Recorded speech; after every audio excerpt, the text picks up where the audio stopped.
Welcome to this tutorial video. The goal of this video is to show you how to import an electronic bank statement in the desktop app. Before we start, there are a few things that you need to check to ensure a successful electronic bank statement import. Ensure that your downloaded electronic bank statement is in a CSV format. For clarity, this is also known as your CSV file, which contains all your transactions. Ensure that the CSV file hasn't changed and that its layout and format still correlates with its CSV profile. Ensure that you have no other existing batches and that the dates are correct. Ensure that the opening balance is the previous month's import closing balance. Ensure that you don't import duplicate transactions. Ensure that there are no outstanding transactions for the month/period. And lastly, ensure that the electronic bank statement that you wish to import continues from where the previous import ended. Now that you have checked the CSV file and ensure that everything looks correct and correlates with the CSV profile, you can close the file. If you don't close the CSV file, it won't be able to import. After you've logged into the desktop app, go into the Financials module from the navigator. Once you're logged in, click on the cash books in the top left corner. Click on the correct cash book. Click on the cash book tab and select Electronic Bank Statement from the options below. Click on the ellipsis button to navigate to the file location where the previously created CSV profile has been saved.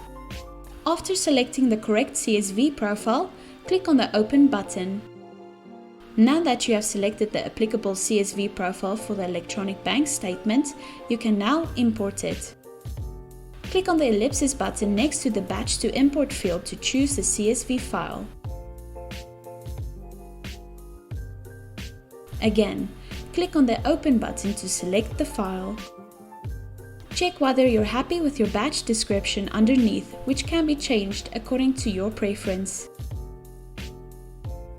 From the Import Order section, choose whether you wish to order the import according to the date first and then the bank statement row numbers, or leave the order according to the bank statement row numbers as it is on the CSV file. After which you can click on the Import Batch button to continue with the import. If there was an error during the import process, an error message will be shown from which you have to correct. If there are no errors, the bank statement import screen will pop up with all the transactions. This is where you need to ensure that the correct statement period is selected for each. One can correct it by clicking on the right-hand side of the transaction row in the statement period column. Also check whether the date and amounts are correct.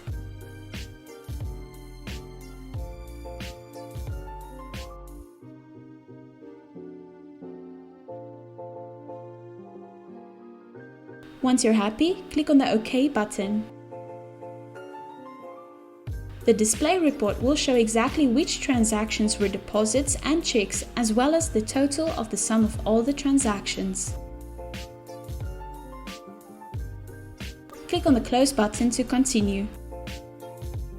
The import will then create two batches, one for the deposits and another for the checks. From there, you need to allocate the deposit and check transactions.